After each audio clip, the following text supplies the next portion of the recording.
Assalamualaikum, sahabat hikmah gelap. Di kampung kecil yang tenang, terjadi peristiwa yang mengguncang warga. Seorang Pak Haji yang dikenal berilmu dan disegani, tiba-tiba menendang seorang emak penjual sayur hingga terjatuh. Tak ada yang menyangka, dari tindakan itu, sebuah azab yang mengerikan datang menghampirinya.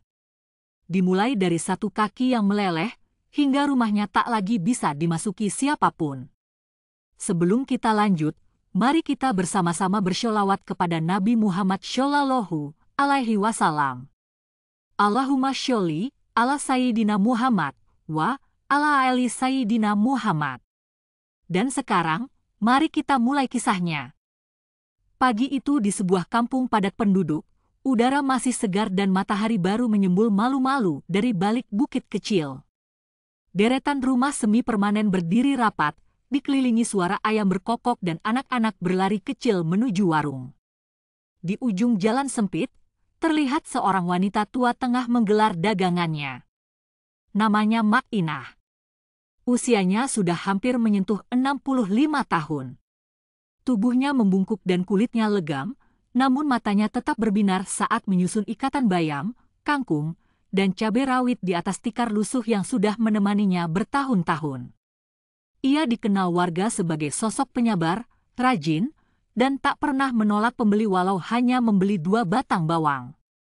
Tiap pagi, sebelum azan subuh berkumandang, Mak Inah sudah berjalan kaki menenteng 2 kantong besar dari kebun kecil miliknya. Disitulah ia menanam sendiri sebagian sayuran yang dijualnya. Sisanya ia ambil dari pasar desa dengan sisa uang belanja yang ditabung sejak lama. Semua demi menyambung hidup dan membayar utang warung yang belum lunas sejak cucunya jatuh sakit. Tapi pagi itu berbeda. Saat Mak Inah tengah menyusun dagangannya, suara motor menderu kencang menyibak ketenangan pagi. Dari kejauhan, muncul sosok laki-laki berpakaian koko putih bersih, sarung sutra, dan peci tinggi. Sepintas tampak seperti tokoh agama, namun wajahnya keras dan sorot matanya tajam. Warga mengenalnya sebagai Pak Haji Marwan. Pak Haji baru pulang dari luar kota.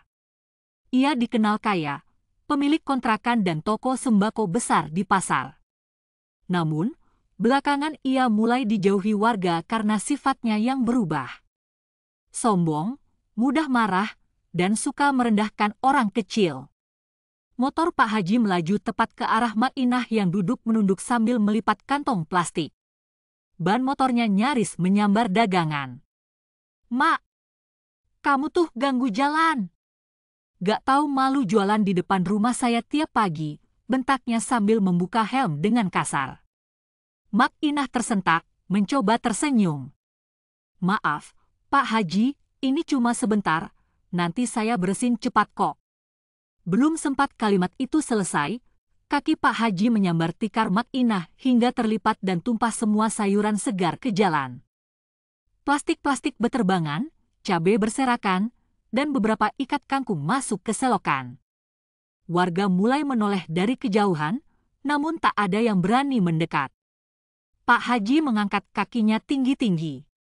"Dari dulu saya bilang, jangan ngemper di sini.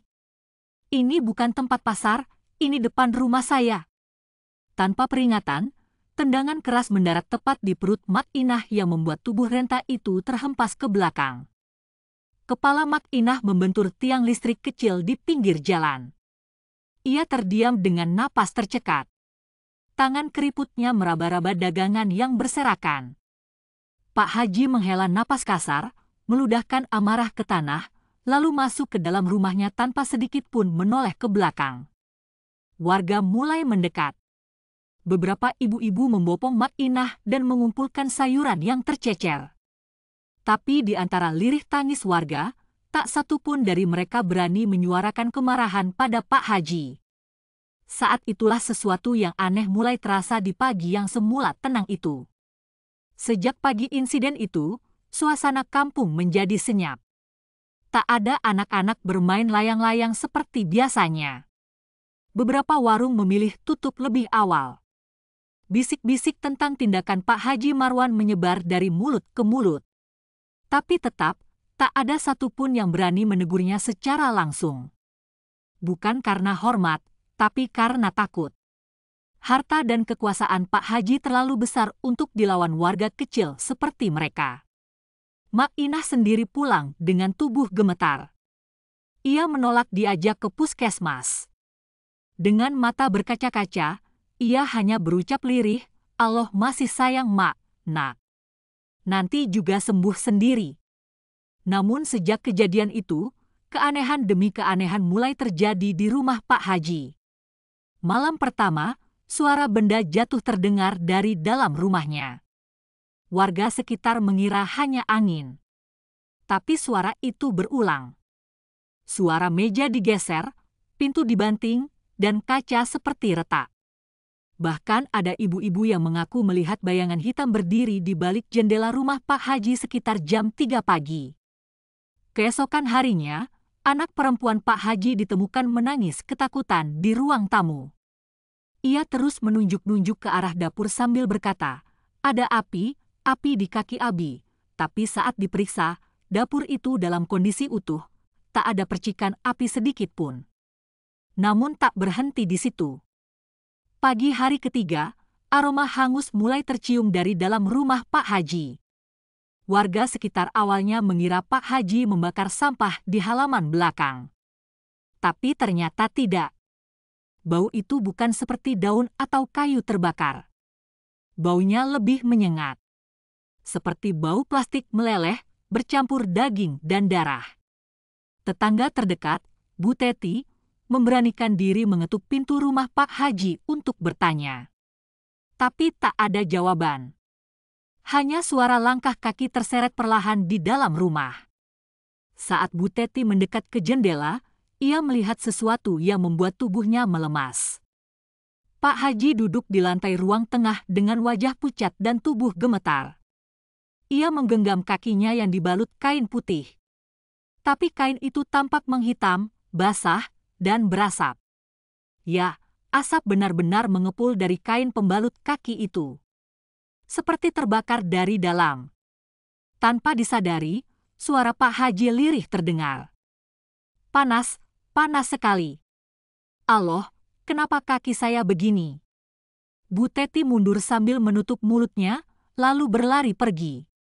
Hari itu, rumah Pak Haji menjadi pusat ketakutan baru di kampung. Tak ada lagi warga yang berani lewat depan rumahnya. Bahkan penjual air keliling pun memilih memutar arah. Mereka bilang, suasana rumah itu berubah jadi berat. Menyesakkan. Menjelang malam, kepulan asap mulai terlihat dari balik jendela. Namun tak ada suara permintaan tolong. Hanya teriakan lirih, seperti tangisan seorang lelaki yang sedang menahan siksaan perlahan-lahan. Hari keempat, suasana kampung makin mencekam.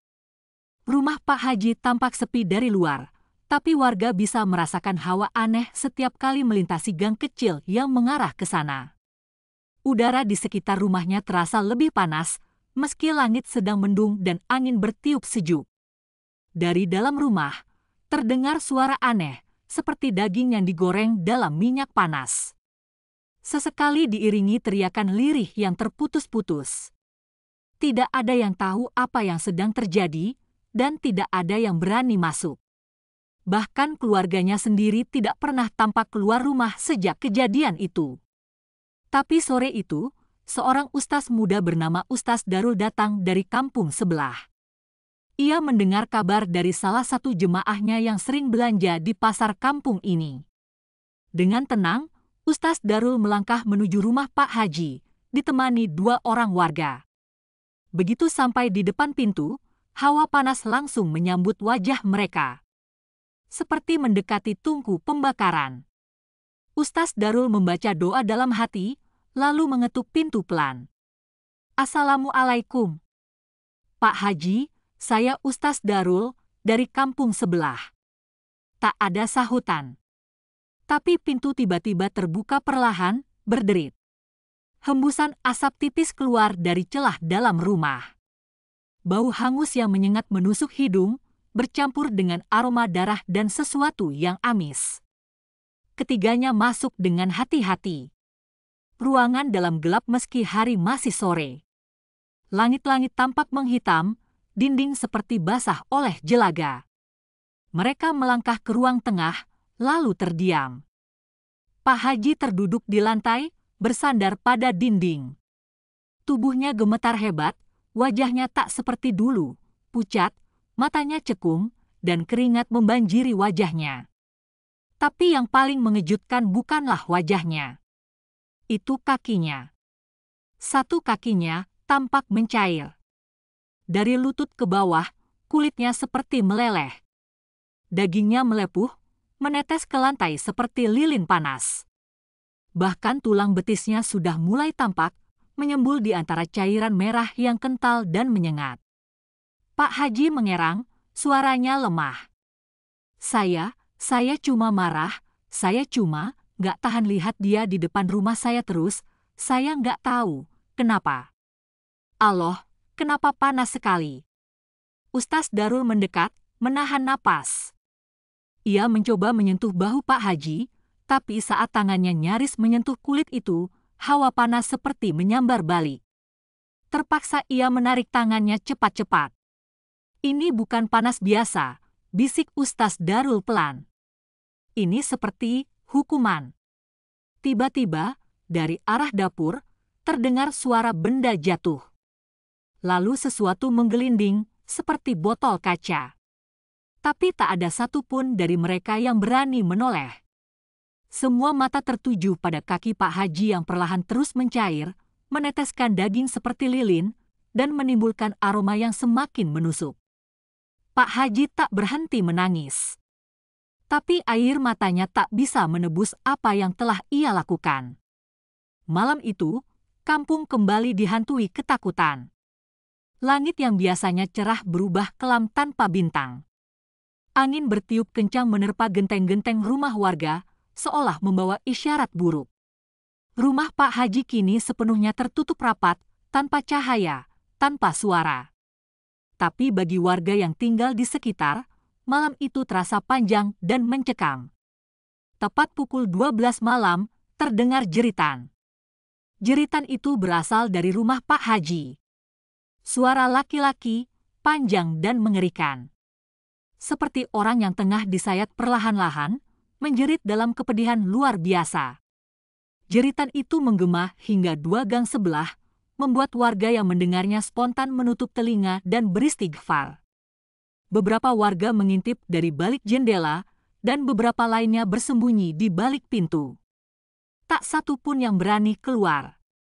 Bahkan lampu-lampu rumah banyak yang sengaja dimatikan, seolah ingin berpura-pura tidak tahu apa-apa. Dari balik rumah yang gelap itu, muncul kepulan asap tipis, perlahan meluncur dari celah atap dan ventilasi. Tapi bukan asap biasa. Asap itu bukan putih. Warnanya hitam pekat, kental seperti kabut pabrik, dan mengeluarkan bau logam terbakar yang sangat menyengat. Di rumahnya yang sepi itu, Pak Haji menggeliat dengan tubuh lemah.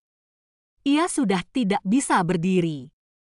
Kakinya yang satu benar-benar hilang, hanya menyisakan tulang menghitam yang menempel di kulit gosong. Kulit di sekitar pahanya membengkak, seperti hendak pecah karena menahan panas yang luar biasa. Tangannya kini mulai menghitam. Telapak tangan yang dahulu selalu menggenggam tasbih kini retak-retak dan terkelupas. Suhu tubuhnya seperti bara. Tidak ada air yang bisa menyejukkan.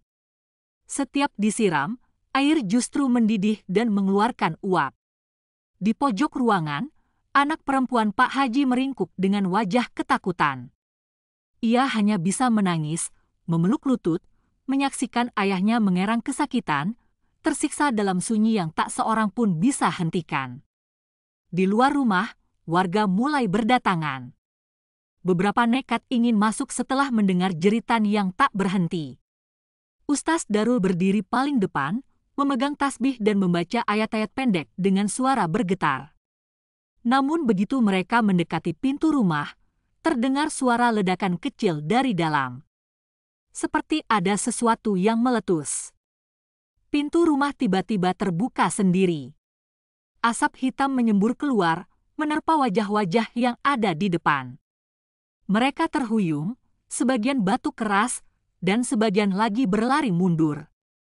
Begitu asap perlahan mereda, mereka melihat Pak Haji sudah tidak di tempatnya. Yang tersisa hanya bekas meleleh di lantai. Cairan berwarna merah kehitaman membentuk jejak dari ruang tengah ke dapur. Seperti sesuatu diseret, atau berjalan dengan sisa-sisa tubuh yang terbakar. Tak ada satupun warga yang sanggup melangkah masuk. Mereka berdiri terpaku di ambang pintu, menyaksikan rumah Pak Haji berubah seperti tempat yang tak lagi layak dihuni manusia. Jeritan terakhir masih menggema di telinga mereka, dan malam itu menjadi malam yang tak akan pernah mereka lupakan. Pagi harinya, kabar tentang lenyapnya Pak Haji menyebar cepat ke seluruh kampung. Warga yang semalam menyaksikan langsung kejadian itu berkumpul di depan rumahnya. Mereka masih belum percaya tubuh sebesar itu bisa hilang begitu saja, hanya menyisakan bekas lelehan daging dan darah yang sudah mulai mengering di lantai rumah. Polisi dipanggil, tapi saat datang dan memeriksa lokasi, mereka tidak menemukan apapun selain aroma menyengat dan suasana rumah yang seperti habis dilalap api dari dalam. Anehnya, tidak ada satupun bagian rumah yang terbakar. Tak ada jelaga di tembok. Tak ada arang. Tapi bau terbakar itu masih sangat terasa. Ustaz Darul yang sejak pagi sudah berada di lokasi, mengajak beberapa warga dan santri untuk membersihkan bekas kejadian malam tadi. Mereka membawa alat pel, ember, dan air zam-zam yang diberikan oleh salah satu warga yang baru pulang dari umroh. Namun, saat mereka hendak membersihkan lantai, salah seorang santri muda bernama Denny menjerit kecil. "Ustaz, ini jejak kaki, tapi bentuknya aneh." Semua mata tertuju ke arah lantai belakang rumah. Di sana, di antara bercak darah yang mengering, tampak jejak kaki, tapi bukan jejak manusia biasa. Kaki itu hanya satu. Dan bukan utuh. Ujungnya seperti meleleh, meninggalkan bentuk yang tak sempurna. Seperti daging yang pernah cair, lalu membeku dalam keadaan setengah matang. Jejak itu mengarah ke belakang rumah. Melewati dapur, lalu menembus pintu belakang yang terbuka setengah. Mereka mengikuti jejak itu dengan hati-hati. Suara burung gagak terdengar sesekali, entah dari mana asalnya. Suara itu membuat bulu kuduk meremang. Jejak itu berakhir di sebuah tempat yang sudah lama dilupakan warga kampung. Sebuah sumur tua, tertutup semak dan nyaris tak terlihat karena jarang dijamah. Sumur itu sudah tak dipakai puluhan tahun karena airnya dianggap kotor dan keruh. Tapi hari itu, sumur itu jadi pusat perhatian. Air dalam sumur tampak berwarna merah pekat, berputar pelan seolah ada yang bergerak di dasarnya. Warga hanya bisa berdiri mematung. Beberapa menangis, sebagian lainnya membaca istighfar berulang-ulang. Ustaz Darul mendekat, memejamkan mata, lalu melemparkan setangkai daun bidara yang direndam air zam-zam ke dalam sumur. Begitu daun itu menyentuh permukaan air, gelembung muncul, lalu suara desisan lirih seperti desah orang kelelahan terdengar dari dalam sumur. Tak lama kemudian, airnya berhenti berputar.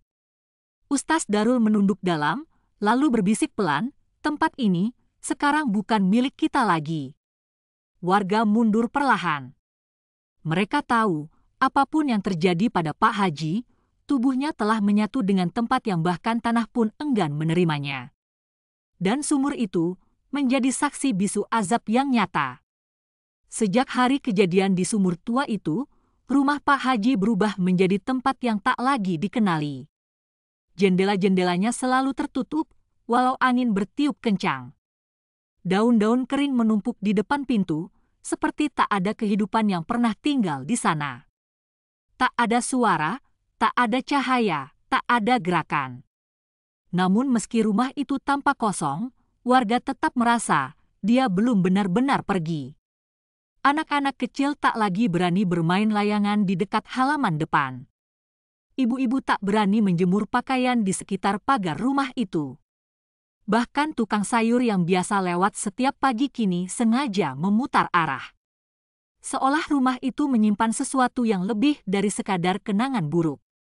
Suatu malam, seorang warga bernama Pak Darto yang nekat lewat depan rumah itu mengaku melihat bayangan di balik tirai jendela. Bayangan tubuh besar berdiri tegak, namun tak memiliki kaki. Pak Darto tak sempat melihat jelas. Yang pasti, tubuhnya gemetar dan ia pulang dengan napas terengah-engah. Beberapa hari kemudian, Bu Teti yang rumahnya bersebelahan mulai mengeluhkan suara aneh dari dinding yang bersebelahan langsung dengan ruang tengah rumah Pak Haji. Suara itu seperti langkah kaki, tapi bukan langkah biasa. Suaranya berat, menyeret, dan menimbulkan bunyi berdecit seperti daging basah yang digesek ke lantai. Warga yang penasaran mulai mencoba membersihkan halaman depan rumah Pak Haji agar terlihat lebih bersih. Namun, setiap kali mereka memotong rumput atau menyapu dedaunan, tiba-tiba angin kencang akan bertiup dan menerbangkan debu ke arah mata mereka. Beberapa bahkan merasa mual mendadak setelah memegang pagar rumah. Sampai akhirnya, Ustaz Darul kembali mengumpulkan warga. Rumah ini harus dikosongkan sepenuhnya. Kita tidak boleh tinggal diam. Tidak untuk mengganggu, tapi untuk menjaga agar tidak ada yang disakiti. Mereka sepakat. Rumah Pak Haji akan ditutup. Jendelanya dipalang kayu, pintu depannya dirantai, dan pagar rumahnya dipasangi tanda agar tidak dimasuki. Namun, saat mereka hendak mengunci pintu rumah, sesuatu terjadi. Salah satu relawan yang ikut, seorang pemuda bernama Iqbal, tiba-tiba terdorong mundur dan jatuh. Padahal tidak ada yang menyentuhnya. Ia berteriak, "Panas! Panas banget! Tanganku! Tanganku kebakar!" Warga lainnya menjerit. Mereka melihat tangan kanan Iqbal memerah, seperti baru saja digenggam bara.